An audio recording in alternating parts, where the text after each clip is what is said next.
you can be aware that I'm living a life that is fake, that is false, that is a mask. So it's really getting present of where am I right now? And being okay with that. It's okay to start as the victim. It's okay to start as the martyr. It's okay to start as the people pleaser.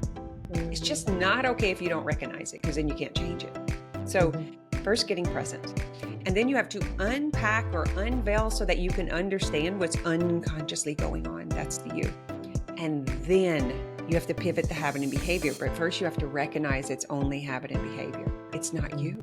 It's just habit and behavior of resistance and protection. So when you can navigate a new behavior, you can change the neural pathway. The neurology is reset.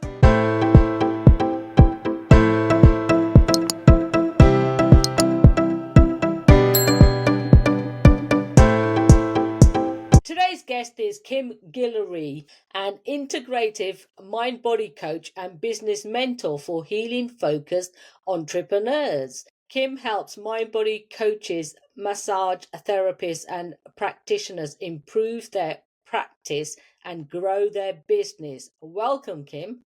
Hi, thanks for having me. What is one of the most courageous things that you have done? Geez, going into business. It's probably that was the life-changing moment. I was in my 20s, and for some crazy reason, I thought I could do this. So I was taking the step and opening a business in my backyard. Wow. So tell me more about that. You just like in your backyard thought you'd do something? Yeah, well, I was a mom of Okay. 4 kids, and my baby was going to school. And first of all, I was going a little crazy just with 4 kids and not a lot of money, to try to keep them occupied in rural Louisiana. So that's where it kind of started. And then when my little one was going to school, I was like, I have got to do something with myself. I had a lot of energy. I was young. And so I went to cosmetology school. Not sure what I would ever do with it. It just seemed like something fun to do. I had tried college and didn't like it. I came out of massage therapy school. I was 7 months pregnant. So I was on baby number 5 at that point. Oh, bless. And I worked with a friend as a nail tech for about a year and a half and wanted to do something different. My kids were in sports. My husband worked shift work. And I needed something closer to home that gave me more freedom. And we had a local tanning salon, and she was selling her tanning bed. So I was like, that would be opportune. I'm going to buy a tanning bed. My kids are going to help me to run it. I can do it from home. I can set my own hours. And so I went on my own, did nails. It was called Nails and Tan. It was called Easy Tan, and then it was called Nails and Tan. So I did fingernails, artificial nails, and a tanning salon. And paid it off in 3 months and was like, whoa, I need another tanning bed and I need to put a hair station. So I sold that building and I expanded into 2 tanning beds, hair salon, nails, and feet, pedicures. And that went really well. And then I moved the building across my yard and I added ladies fitness, kind of like Curves. Remember Curves back in the day? Yeah, definitely. But it wasn't Curves. I went with a different company. And that, like, one thing just kept leading to the other and leading to the other. So me going into business was first following a gut, like, feeling and voice inside of me that I didn't know where it was coming from or what to do. I just knew that it was something I wanted to try. And even when I went to the bank, it was not suggested that I do this. They did not think I was going to make money in the middle of rural Louisiana, across from a crawfish lake in front of a hayfield, that I was going to be able to sell fingernails and tanning, much less pay that loan back. So it was really interesting to go against the odds. And the reason that I opened up the ladies fitness part is because my health was starting to lack and I didn't have time to get to the gym because I was always working. And so I was like, oh, if I have that problem and there's no place for me to go, then I'm going to open this up. And worst case scenario, I make my money back and then I have it for myself. And you know what happens when we set intentions. I got exactly that. Excellent. Oh, that's fantastic. What a way to go. So, Kim, what is integrative mind-body coach? That is a great question. Integrative mind-body coach is a unique process that I created through my own experience. So when I said I didn't have the time to take care of myself and my health started to fail, I had over a dozen surgeries, diagnosis, and 24 years of medication. And Gosh. what I learned through this business journey is overgiving, undercharging, getting all of my Mhm. worth and value from the service that I offered was not a great thing for health. I kind of Wow. burnt myself out. Mm. I was so addicted to clients loving to come. I was like so addicted to them wanting me and them, they were like actually going to pay me. And so I had my own work to do. And Mm. in that process, I realized that I didn't know who I was, and I had set my Mm. own needs aside because I was getting so much validation from giving, giving, giving. And I loved it. I loved it. And I was making money and I was occupied and I got to buy great things for my kids. And, I had all this stuff going for me. Yeah.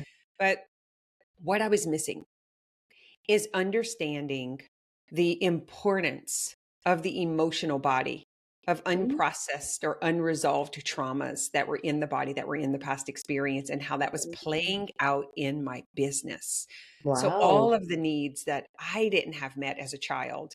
My mother left when I was young. I didn't have like a nurturing family that I was Mm. brought up in. So I was just like looking for that belonging, looking for that sense of purpose. And I was doing it through my business, but I was missing the part about myself, so Mhm. it was, how they say joy, Jesus, others, and yourself, or, whatever. It was like, I was truly playing that out, the martyr and the Mhm. victim, right? Give, give, give, give, give, so that I can be worthy of something, whether it was being paid or being loved or being wanted or desired. And that's what led to all of the diagnoses. And luckily, I came across a rheumatologist who told me that fibromyalgia was a condition of behavior. It was actually a lack of Mm. self care. And that really woke me up and set me on the journey towards health and wellness and body work. And then Mhm. eventually, after 24 years, I integrated what I learned about health and wellness and emotional processing and business. And when I say business, I mean our purpose and contribution to the world, not really a Mhm. brick and mortar business. It's who are we and what is the reciprocity between us and the other humans? That was really important to me. Definitely. So integrative mind body coaching is Gosh, bringing that's all of the parts together, the mind, the body, the emotions, and the soul spiritual part, and integrating that. And what I noticed through my own process and through many thousands of clients coming into the gym, coming as massage clients, as yoga and fitness, because I was like all into the body, all of my Mhm. services. And when they were hitting limiting beliefs, or when they were like trying to get their life together, but then their partner started seeing the change and then they got insecure and then they started threatening them, Oh or something gosh. would physically manifest in the body, plantar Mhm. fasciitis, shoulder, knee, all these injuries would start to occur over and over. This is over 20 years.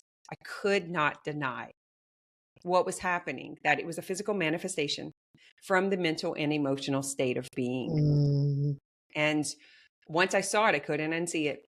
And so I got into coaching. I started as a health coach, Mhm. hypnotherapist, massage therapist, yoga meditation teacher. I started bringing all of these pieces together to my clients. Huge transformations, like really helping them evolve and to become empowered in who they truly are, also, because all of us were lacking in worthiness. All of us were lacking in being seen and heard and important. And so once I connected those pieces, created a program, started coaching, I still had this business, the brick and mortar business. Mhm, And mhm. so I started working with local clients, and it was a part of their program. So they got everything. It was all inclusive, Mm. right? And eventually that led me to an online coach training, where I started training health and wellness practitioners, because my journey was going to massage therapists and chiropractors and holistic practitioners and naturopaths and my regular doctors. And I started seeing that they didn't have this understanding. That's why I was having like so many diagnoses and medications and surgeries to Wow. remove the problem, which wasn't the problem. It was the physical Mm. manifestation of the problem.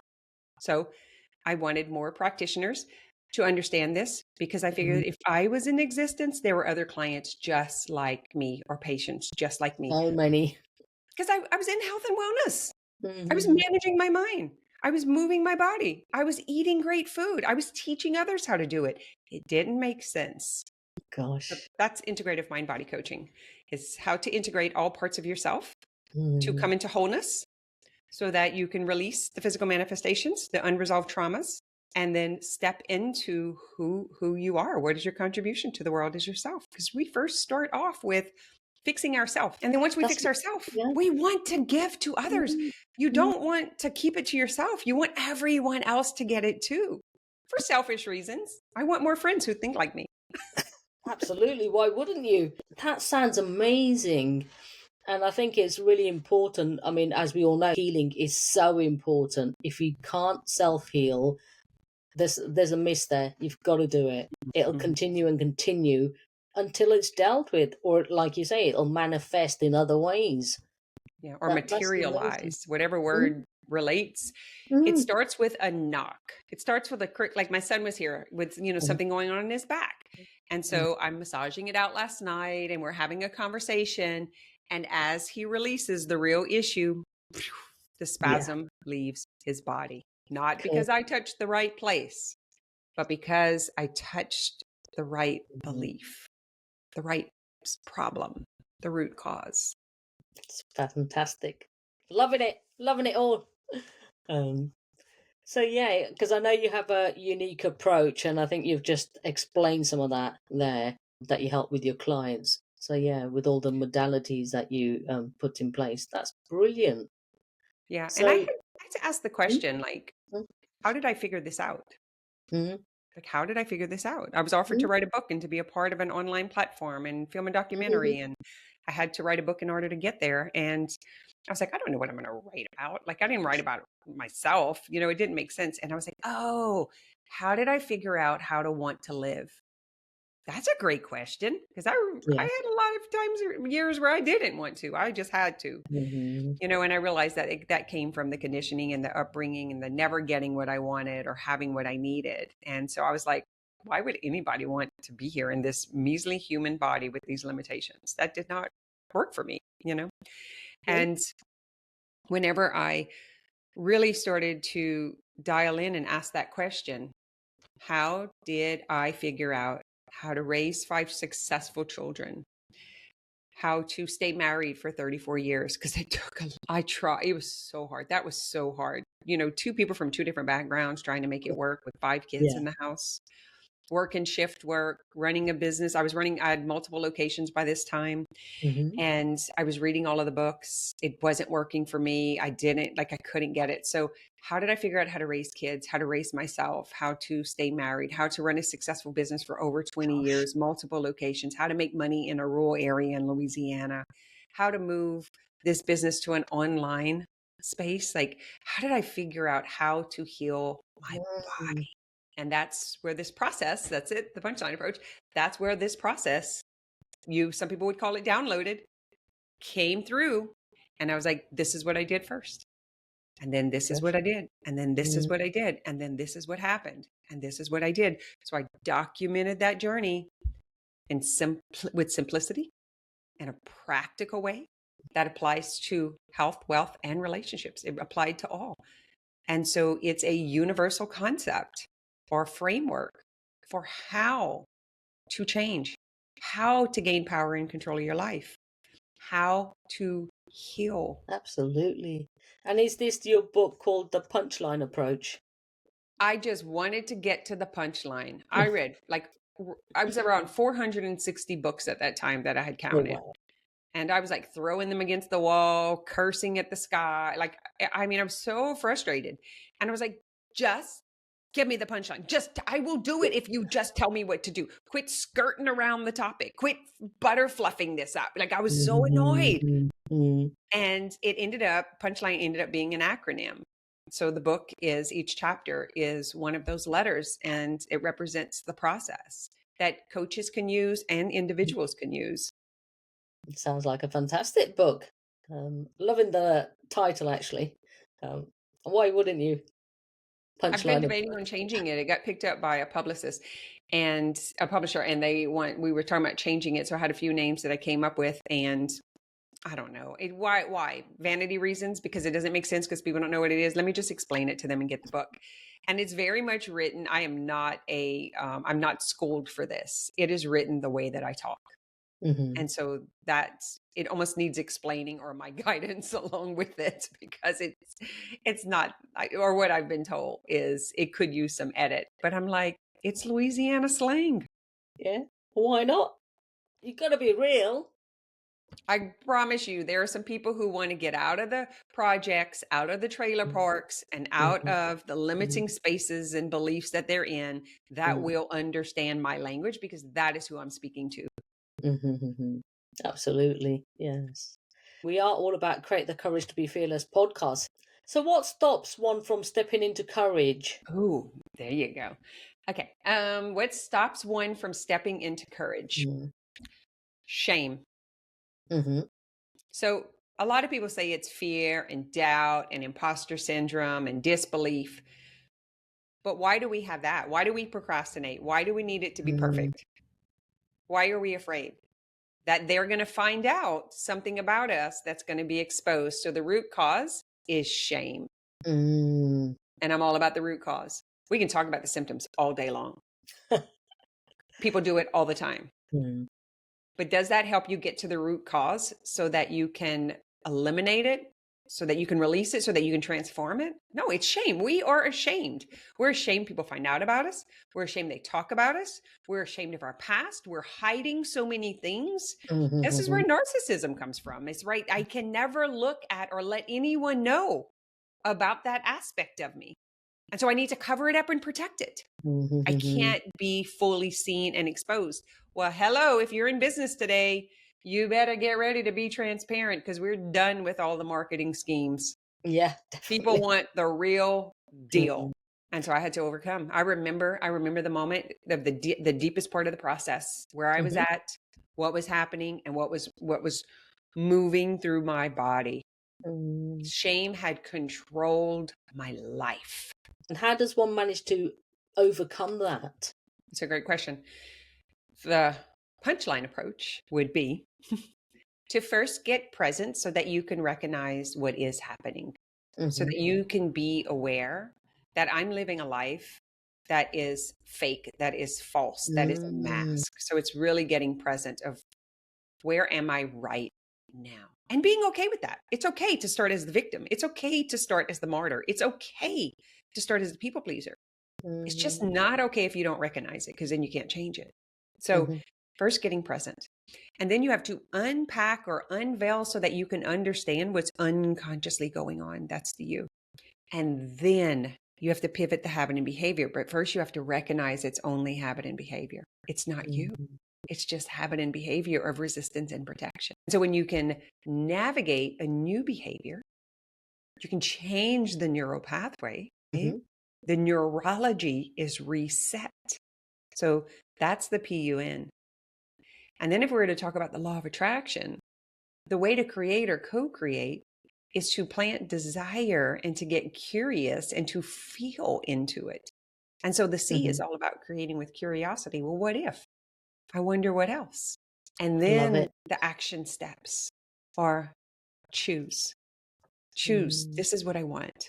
Commit to it, to yourself, to the others who are going to be affected by it, to the world in general that you're a part of, that you're connected to. Cultivate as if it already happened. This is Abraham Hicks. Quit thinking about what you don't want and only think about what you do want. Here's the hard part.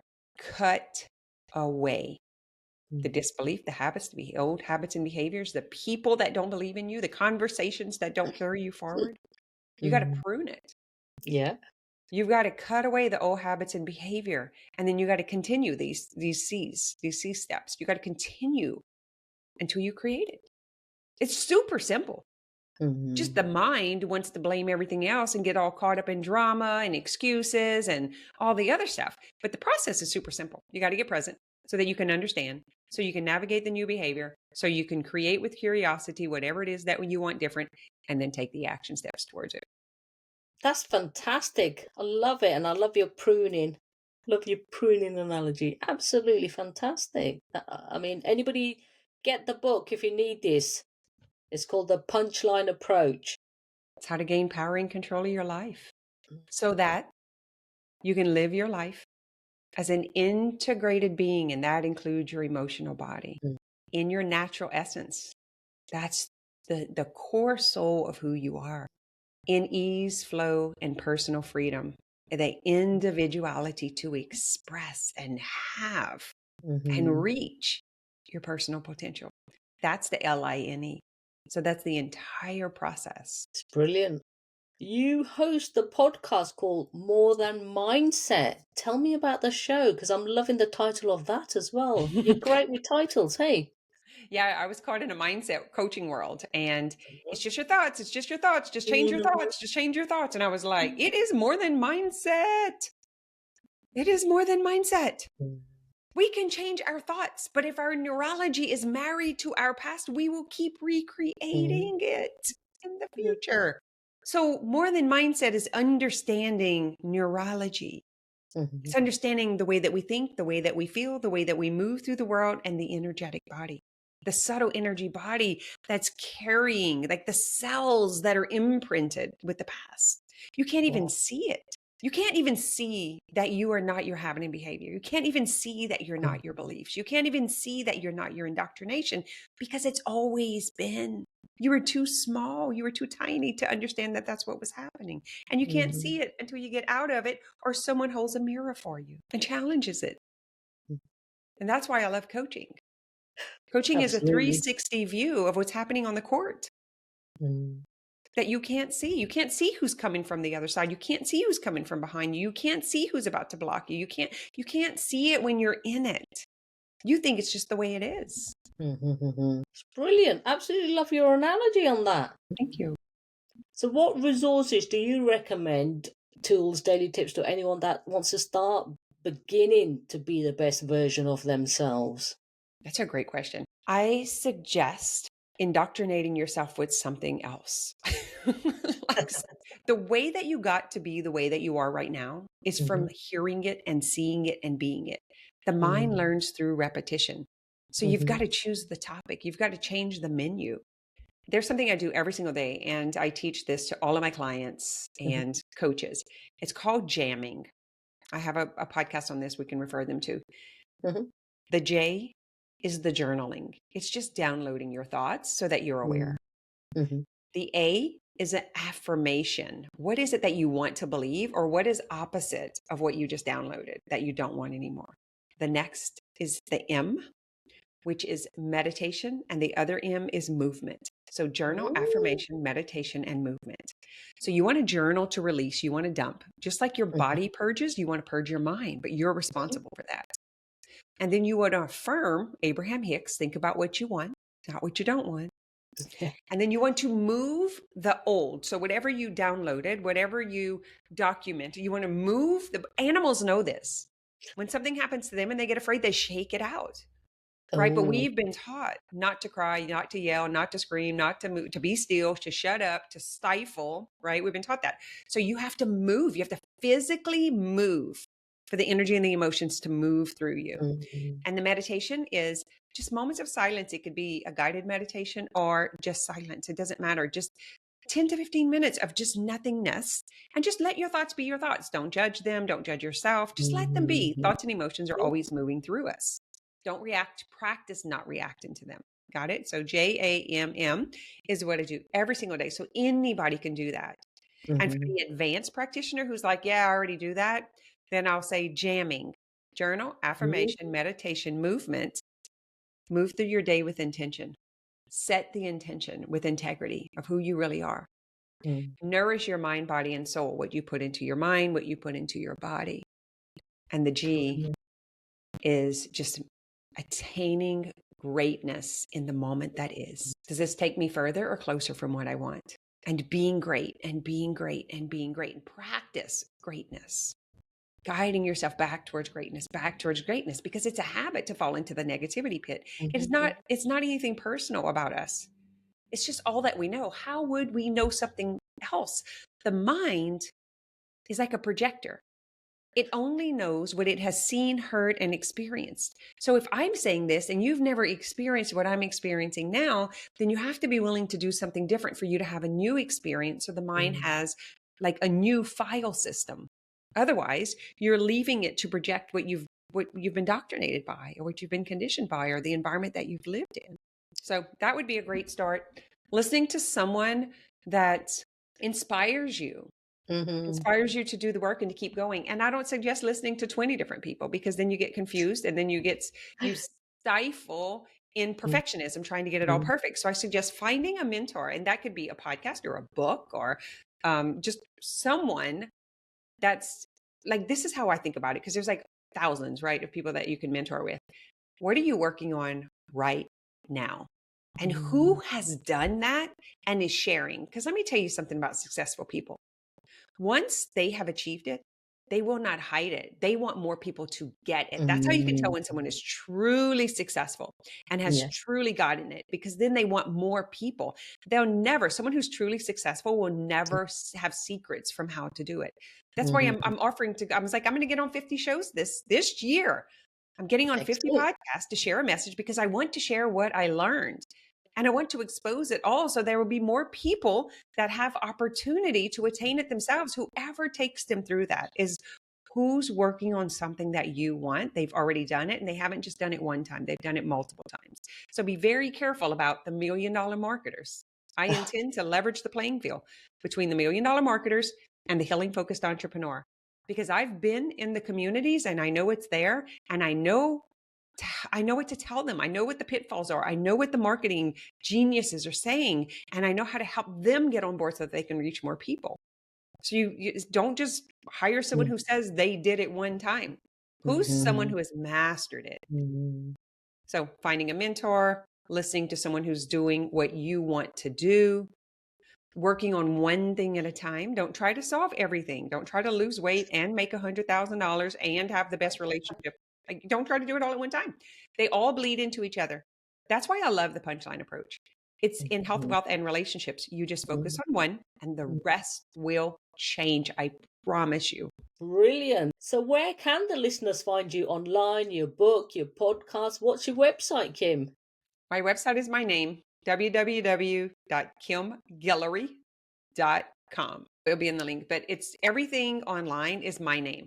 So it's Kim Guillory on Facebook, on Twitter, on LinkedIn, on Instagram. It's Kim.Guillory, because someone had already had Kim Guillory. So More Than Mindset is the name of my podcast, and also my free Facebook community. That is a great starting point for someone who needs support and maybe lacks resources. I'm doing a live there at 1:00. I do a live there every week where we just talk to health and wellness practitioners, to healing focused entrepreneurs, for those who are helping other people heal their mind, body, and past. Thank you for sharing your courageous journey with us today and your wisdom. I know you have helped so many others by doing so, Kim Guillory. So we are all about create the courage to be fearless here. So what is your definition of courage? My definition of courage is the willingness to take action even when it's scary.